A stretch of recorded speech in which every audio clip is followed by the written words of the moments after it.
पहनता था, सदाम भी वही टोपी पहनने लगा। और सबसे इम्पोर्टेंट, दोनों बिल्कुल एक ही स्टाइल में सिगार पिया करते थे। इन शॉर्ट, इन सारी चीजों की वजह से अब सदाम हुसैन इराक का सबसे ताकतवर इंसान बन चुका था, इवन इराक के प्रेसिडेंट से भी ज्यादा।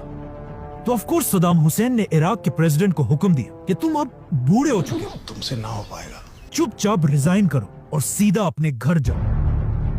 नाउ जैसे ही सदाम हुसैन प्रेसिडेंट बना, पूरी दुनिया ने देखा कि बहुत अरसे बाद बिल्कुल हिटलर की तरह एक नया लीडर सामने आ चुका है। क्योंकि प्रेसिडेंट बनने के सिर्फ 6 दिन बाद सदाम हुसैन ने अपने सारे पार्टी मेंबर्स की एक मीटिंग बुलाई और सबको अपने सामने बिठाकर कहा कि मुझे इराक के तख्त से हटाने की एक बहुत बड़ी साजिश की गई है, और जिन लोगों ने ये साजिश की है वो सब इस वक्त इस कमरे में मौजूद है। ये सुनकर नीचे बैठे सारे लोगों को सांसें बिल्कुल बंद हो गई, लेकिन सदाम हुसैन ने बिल्कुल आराम से सबसे पहले अपना सिगार लगाया और फिर हर उस शख्स का नाम लेने लगा जो इस साजिश में शामिल था। ताहिर अहमद अमीन, इस्माइल इब्राहिम नज्जार। सदाम हुसैन ने यह हुक्म दिया था कि मैं जिसका भी नाम लूं वो चुपचाप उठकर हॉल से बाहर निकल जाए। कुछ लोग आराम से बाहर चले गए और कुछ को जबरदस्ती निकाला गया। इस तरह सदाम हुसैन ने टोटल 68 लोगों के नाम लिए, जिनमें से कुछ को तो जेल में डाल दिया और बाकियों को गोलियां मार दी गई। जो लोग हॉल में बच गए वो जोर जोर से सदाम हुसैन के नाम के नारे लगाने लगे, और इस तरह सदाम हुसैन ने अपनी खौफ से भरी बादशाहत शुरू की।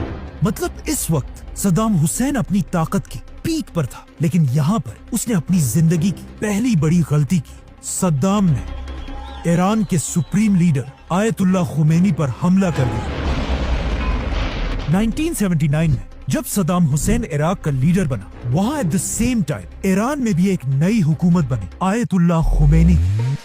इमाम खुमैनी का इनकलाब इतना बड़ा था कि पूरी दुनिया उनसे डरने लगी थी। Iran will never have a nuclear weapon.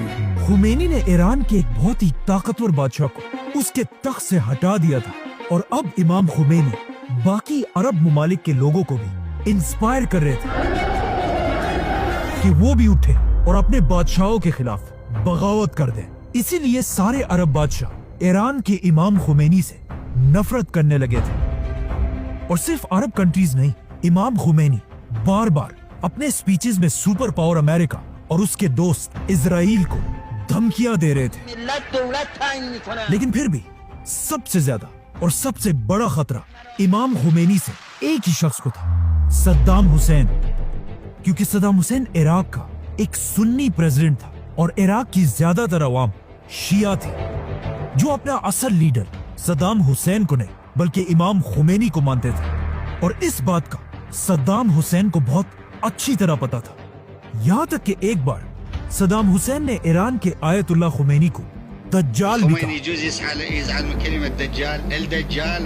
इसीलिए प्रेसिडेंट बनने के सिर्फ 1 साल बाद सद्दाम हुसैन ने सुपर पावर अमेरिका और अरब बादशाहों की फुल सपोर्ट के साथ ईरान में आयतुल्लाह खुमैनी की हुकूमत पर हमला कर दिया,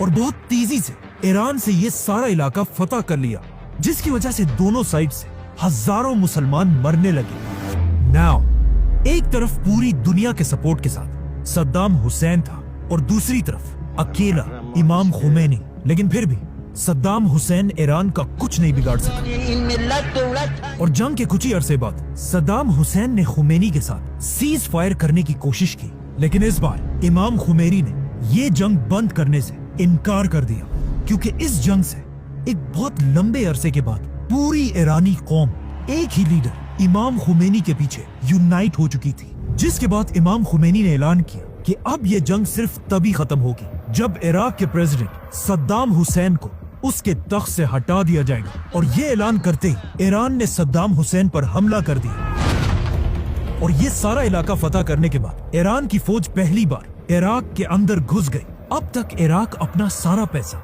ऑयल बेचकर कमाता था, इसीलिए खुमैनी ने इराक के ऑयल बेचने के सारे रास्ते बंद कर दिए, जिसके बाद इराक की पूरी फौज हर तरफ से पीछे हटने लगी। अब फाइनली सद्दाम हुसैन डरने लगा था, क्योंकि उसकी हुकूमत के पास पैसे बिल्कुल खत्म होने वाले थे। तो सद्दाम हुसैन मजबूरन हर किसी से, अमेरिका, सऊदी, कुवैत, सबसे कर्जे लेने लगा मतलब अब सदाम हुसैन के हालात इतने खराब हो चुके थे कि एक दिन एक बहुत ही इंपॉर्टेंट मीटिंग में इराक के हेल्थ मिनिस्टर ने अपने प्रेसिडेंट सद्दाम हुसैन से कहा कि मिस्टर प्रेसिडेंट, मेरा ख्याल है अब हमें इमाम खुमैनी की बात मान लेनी चाहिए और आपको इराक के तख्त से रिजाइन कर देना चाहिए। ये सुनकर सदाम हुसैन उसे गौर से देखने लगा और वहां बाकी सारे मिनिस्टर से पूछा कि क्या कोई और भी इस मिनिस्टर की बात से एग्री करता है। तो ऑफ कोर्स सद्दाम के खौफ की वजह से किसी ने भी अपना हाथ नहीं उठाया, जिसके बाद सदाम हुसैन अपने इस मिनिस्टर को घसीटकर साथ वाले कमरे में लेकर गया और वहां अपने हाथों से इसके सर पर गोली मार दी। इसके बाद सदाम हुसैन गुस्से से बिल्कुल पागल हो चुका था, यहां तक कि उसने अपने ही कंट्री के बागी लोगों पर केमिकल वेपन से हमला किया। आखिर जब ईरान की ताकत बहुत ज्यादा बढ़ने लगी तो सुपर पावर अमेरिका भी खुलकर ईरान के खिलाफ इस जंग में शामिल हुआ और अपने जंगी जहाजों को लेकर ईरान के बॉर्डर्स के पास खड़ा किया और इवन ईरान के एक पैसेंजर प्लेन को भी मार गिराया, जिसमें अमेरिका ने 300 इनोसेंट लोगों को शहीद कर दिया। आखिर 8 साल की खतरनाक जंग के बाद दोनों कंट्रीज ने सीज फायर का ऐलान कर दिया और ये जंग खत्म हो गई। इस जंग में दोनों मुल्कों को कोई फायदा नहीं हुआ और 10 लाख मुसलमान फॉर नो रीजन मारे गए और इस जंग का फायदा सिर्फ 2 कंट्रीज को हुआ, चाइना और इजराइल, जो इराक और ईरान दोनों को वेपन्स बेचकर पैसा बनाते रहे। आखिर इस जंग के खत्म होने के बाद इराक की इकोनॉमी दोबारा ऊपर जाने लगी और सद्दाम हुसैन की ताकत दोबारा बढ़ने लगी। ये देखकर अरब कंट्रीज ने सद्दाम हुसैन से कहा कि अब सब ठीक हो चुका है, तो अब मेहरबानी करो और हमारे बिलियंस ऑफ डॉलर्स का कर्जा वापस दो। जिस पर सद्दाम हुसैन ने कहा कि कौन से पैसे? ईरान के आयतुल्लाह खुमैनी के साथ ये जंग तो मैंने तुम लोगों के कहने पर की थी और अब तुम सब मुझसे पैसे मांग रहे हो। निकलो यहाँ से, 1 रुपया भी मैं किसी को नहीं दूंगा। अभी तक पूरा अरब सद्दाम हुसैन के साथ खड़ा था, लेकिन अब सद्दाम हुसैन की ये बदमाशी देखकर अरब के बादशाह उसके खिलाफ होने लगे और स्पेशली कुवैत का बादशाह। कुवैत इराक के बॉर्डर के पास एक बहुत ही छोटी कंट्री, लेकिन ये छोटा सा मुल्क दुनिया के सबसे बड़े ऑयल कंट्रीज में से है। इसीलिए जैसे ही सद्दाम हुसैन ने कुवैत को उसका कर्जा वापस देने से इनकार कर दिया, कुवैत ने जानबूझकर सद्दाम को कमजोर करने के लिए अपने ऑयल की सप्लाई बढ़ा दी, जिससे पूरी दुनिया में ऑयल की प्राइसेस नीचे आने लगी और ये इराक की इकोनॉमी के लिए एक बहुत बड़ा धचका था, जिससे सद्दाम हुसैन को बहुत गुस्सा आया और उसने सोचा कि इस छोटे से मुल्क कुवैत की क्या औकात है कि ये मुझे सद्दाम हुसैन को आंखें दिखाए। इसीलिए 1990 में अचानक रात के 2 बजे सद्दाम हुसैन ने अपनी पूरी ताकत के साथ कुवैत पर हमला कर दिया। कुवैत का साइज इराक से 25 गुना छोटा था, इसीलिए सिर्फ 2 दिनों में